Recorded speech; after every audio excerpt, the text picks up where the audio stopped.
Okay, so welcome to 7.RP.1 goal number 2. So in this goal, you need to be able to compare unit rates with lengths and areas. Goodness sakes, I could barely get that out.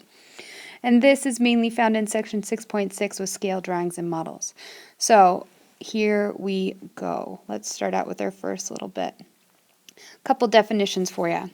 Scale drawing or a scale model.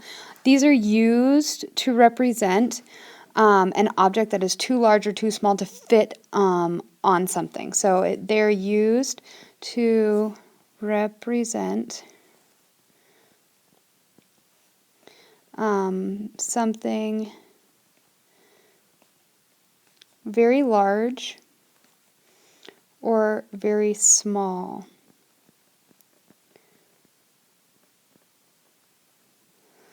Okay, like too large or too small to fit on a piece of paper. And these scale drawings are drawn with what's called a scale, hence the word scale drawing. A scale essentially takes that object that's very big and sort of dimensions that work with that object, and it shrinks it down into something that will be able to be drawn in on a piece of paper or create a model. So a scale is a ratio of a given length of a drawing to that of the actual object.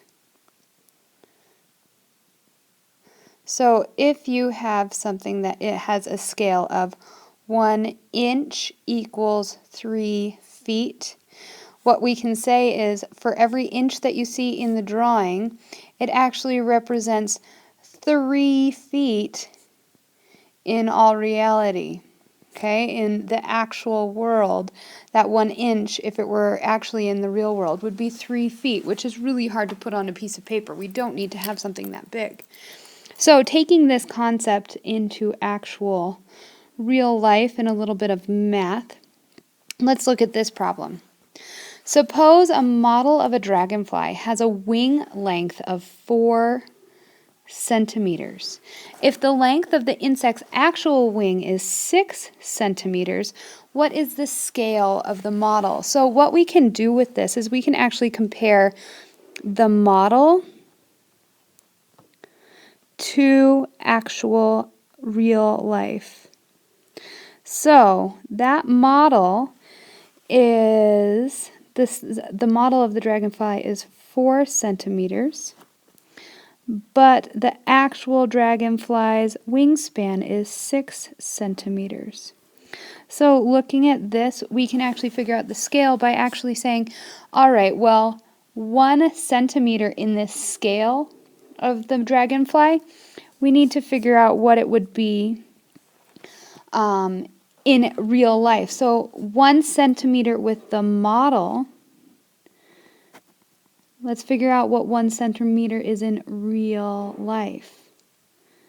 Okay, and doing this, we can then kind of figure out using sort of reasoning, proportional reasoning, how do we get from 4 to 1 and then figure that out with 6. How do you get from 4 to 1? Well, we divide by 4.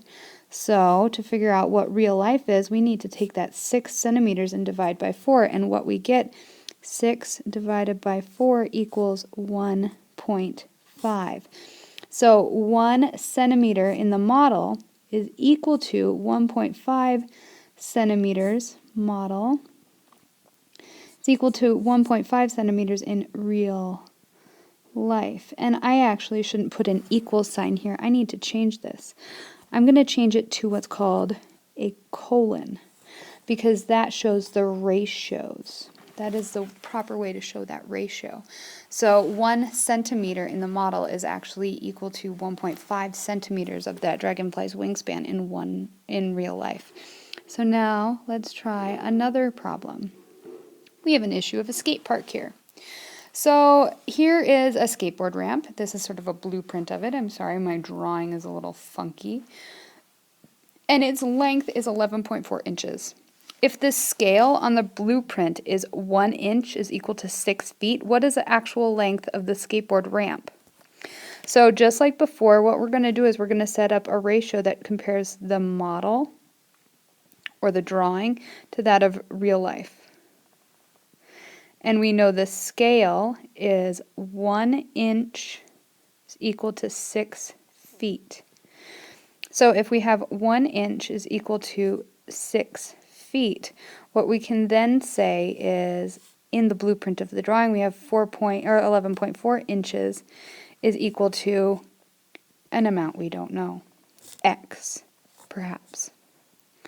So, looking at that, we need to actually figure out how do I get from 1 inch to 11.4 inches? Well, I need to multiply by 11.4. Do the same thing here on the bottom, 6 times 11.4. And 6 times 11.4 gets us 68.4 feet. So, in all reality, that skateboard ramp is going to be 68.4 feet long. That is a huge ramp, and I sure hope that people like Karsten don't screw up when they go off of it. So, I hope this helps for this next section. So consider, remember always using ratios such as model versus real life. And always pay attention when you're looking at scale, you're looking at one of the model and the units of that model compared to the real life. And so you're then using sort of proportional reasoning to get there. All right, I hope this helps. Start working on the goal problems for goal 2, and you will see another video for the second part of this goal in the next lesson. Hope this helps.